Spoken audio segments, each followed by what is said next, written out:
قاعدے کی بات. محبت خود استاد ہے. محبت خود بخود ادب کرنا سکھاتی ہے. محبت خود تعظیم و تکریم کے پیمانے وضع کر دیتی ہے. جتنے پیمانے صحابہ کرام کے ہاں تعظیم رسول کے، ادب رسول کے، تکریم رسول کے ملتے ہیں، ان کا کوئی حکم نہ قرآن میں تھا نہ آقا علیہ السلام کی حدیث میں تھا.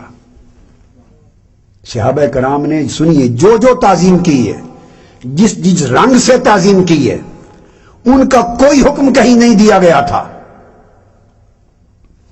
اگر صحیح بخاری اور مسلم کی متفق علیہ حدیث میں، اب اشارے دے کے گزر رہا ہوں کیونکہ پھر میں وہ دینا چاہتا ہوں چند نئی چیزیں.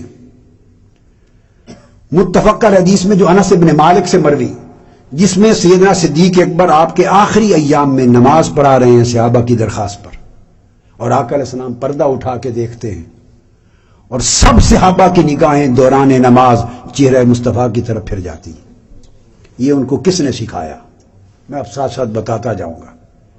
امت اس وقت تک زندہ رہے گی جب تک اس کا ایمان زندہ ہوگا، اور ایمان اس وقت تک زندہ رہے گا جب تک تاجدار کائنات کے عشق و محبت اور ادب اور تعظیم و تکریم کو امت اپنے ایمان کا سہرا بنائے گی.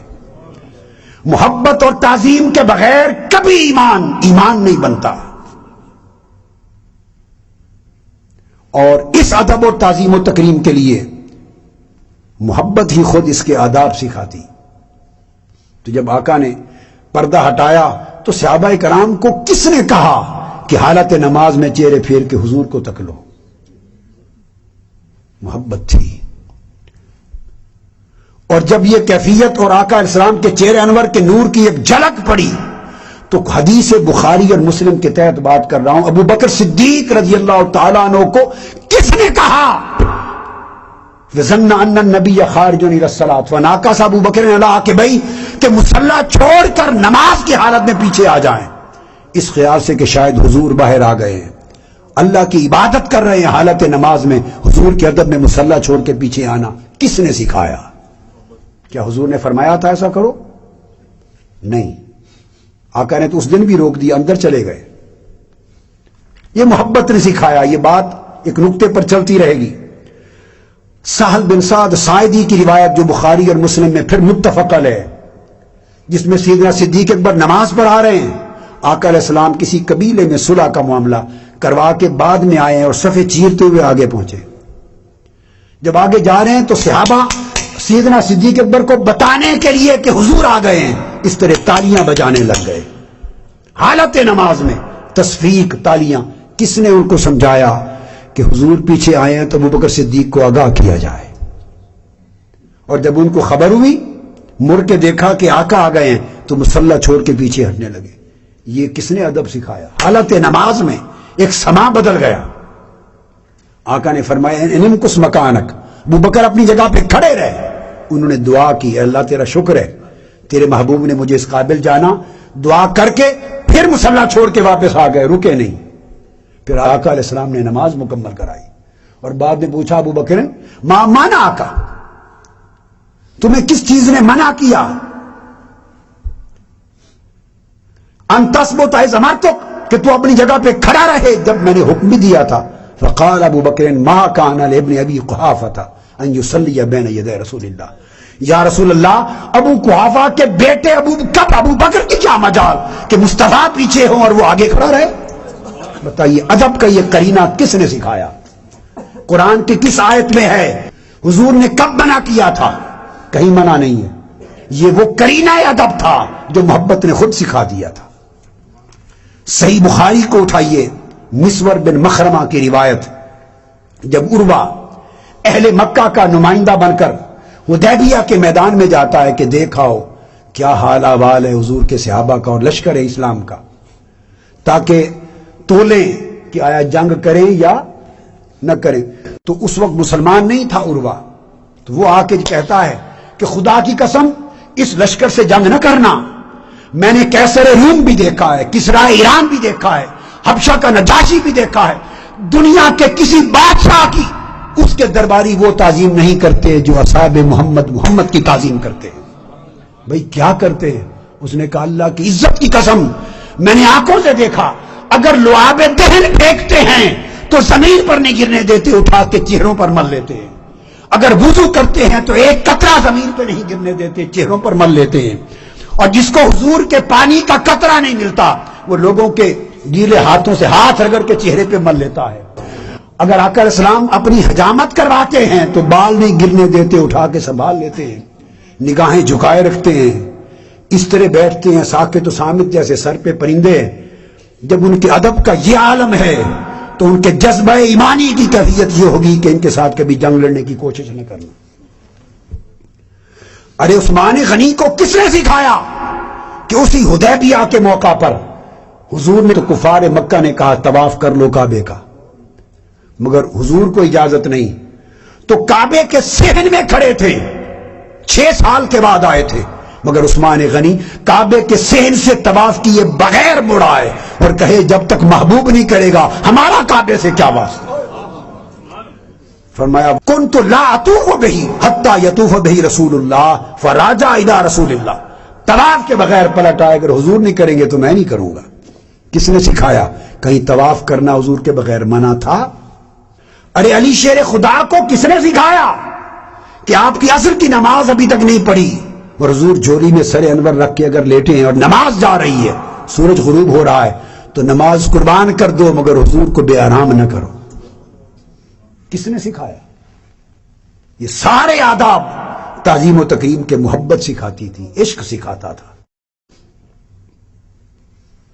اور پھر صحابہ کا عالم یہ تھا کہ کتنا لطیف ادب تھا، تعظیم و تکریم کا کتنا لطیف حال تھا۔ حدیث میں آتا ہے کہ ایک صحابی ہیں حضرت قباس بن اشیم، ان سے پوچھا گیا انت اکبر ام رسول اللہ؟ اب یہ بات سننے والی، قباس بن اشیم آپ بڑے ہیں عمر میں یا حضور بڑے ہیں؟ اب ایک روزمرہ کی گفتگو ہو رہی ہے۔ انہوں نے کہا کہ میں بھی عام الفیل میں پیدا ہوا تھا، یعنی وہ ابرہہ کے ہاتھیوں والا جو لشکر کا واقعہ اسی سال میری پیدائش ہوئی، یہ معلوم تھی۔ تو کسی نے پوچھنا چاہا کہ کس کی پیدائش پہلے، آپ بڑے ہیں یا حضور بڑے ہیں عمر؟ اب صحابی جواب دیتا ہے قال رسول اللہ صلی اللہ علیہ وسلم اکبر منی وانا اسن منہ۔ اس نے کہا بھئی نہیں، بڑے تو حضور ہی ہیں، میں صرف بوڑھا ہوں۔ ہائے ہائے ہائے ہائے، سوچئے ذرا، اکبر بڑے تو حضور ہی ہیں، میں صرف بوڑھا ہوں، یعنی میں سن رسیدہ ہوں، زیادہ بوڑھا ہوں مگر بڑے تو حضور ہی ہیں۔ اب ایک تذکرہ عمر میں سالوں کی زبان میں بات ہو رہی ہے کہ بڑا کون ہے، کون پہلے پیدا ہوا، مگر اس میں بھی لفظ بڑا کا استعمال کرنا ان کا ادب اجازت نہیں دیتا۔ یہ صحابہ کرام سلیقہ سکھا رہے ہیں۔ پھر اسی طرح حضرت عثمان غنی رضی اللہ تعالیٰ عنہ نے بھی یہی پوچھا ہے، ان کو بھی یہی جواب ملا۔ اور دوسری روایت میں آیا، ان سے پوچھا گیا کہ آپ بڑے ہیں؟ فرمایا رسول اللہ صلی اللہ علیہ وسلم اکبر منی وانا اقدم منہ فی المیلاد۔ انہوں نے بتایا کہ بڑے تو حضور ہی ہیں، میں تو بس پیدا پہلے ہو گیا تھا۔ ہائے ہائے ہائے، بڑے تو حضور ہیں، آپ سمجھ رہی، میں تو پیدا پہلے ہو گیا تھا۔ حضرت عباس رضی اللہ تعالیٰ عنہ بن عبد المطلب، حضور کے چچا، امام ابن عساکر اور ابن نجار روایت کرتے ہیں عبداللہ ابن عباس سے، ان سے بھی یہ پوچھا گیا، سوال کیا، وقیل علی العباس انت اکبر اور رسول اللہ صلی اللہ علیہ وسلم، آپ بڑے ہیں یا عمر میں؟ چچا عباس بن عبد المطلب یا حضور؟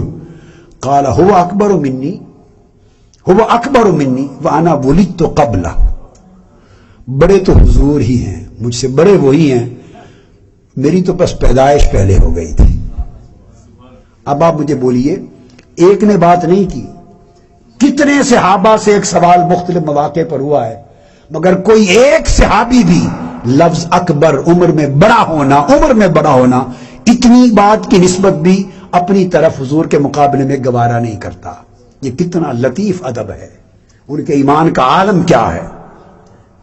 اسی کو امام احمد بن حنبل نے بھی روایت کیا اپنی تاریخ میں، اور ابن عساکر نے بھی روایت کیا۔ پھر آگے اس سے لطیف بات عبد بن فیروز روایت کرتے ہیں برا بن عازب رضی اللہ تعالیٰ عنہ سے، ان سے پوچھا گیا کہ قربانی کے جو جانور ہیں ان میں سے کون کون سے ہیں جو جائز نہیں، کون کون سے جانور ہیں قربانی کے جو جائز نہیں۔ اب وہ جواب دیتے ہیں اور بتانا چاہ رہے ہیں کہ آقا علیہ السلام حدیث سنا رہے ہیں کہ ممبر پہ قیام فرما تھے اور حضور علیہ السلام نے اس طرح 4 انگلیوں کا اشارہ کر کے فرمایا کہ یہ 4 جانور فلاں فلاں فلاں فلاں ان کی قربانی جائز نہیں، تو وہ حدیث ریپیٹ کر رہے تھے۔ انہوں نے ہاتھ اٹھائے آقا کی حدیث سنانے کے لیے، کہتے ہیں کہ یہ جو انگلیوں کا اشارہ کر دیا نا، اور آقا نے بھی کیا تھا، کہنے کہ میری انگلیاں چھوٹی ہیں، یہ جملہ بول کر کہا تو آقا نے فرمایا تھا کہ یہ 4 جانور ناجائز ہیں۔ اپنی چونکہ انگلیوں کی ایک شیپ بن رہی تھی، اسی طرح جیسے آقا نے 4 انگلیاں کھڑی کر کے بتایا تھا، دیکھا کہ کہیں مماثلت بن رہی ہے، اس مماثلت کی نفی کے لیے کہہ دیا کہ میری انگلیاں ان جیسی نہیں ہیں، چھوٹی ہیں۔ آپ اندازہ کریں کہ ایک عام گفتگو ہے، ایک ڈائیلاگ ہے، ایک کنورسیشن ہے، ایک تبادلہ خیال ہے، ایک انداز بیان ہے، اس میں نہ مماثلت ہو رہی ہے، نہ مساوات ہو رہی ہے، نہ بے ادبی اور گستاخی ہو رہی ہے، مگر جہاں ہلکا سا شائبہ مماثلت کا نظر آتا ہے وہاں بھی وہ سوء ادب سمجھتے ہیں اور ایک جملہ اضافتاً کہہ کر اپنی محبت اور ادب کا اظہار کرتے ہیں۔ روایت آئی ہے حضرت عثمان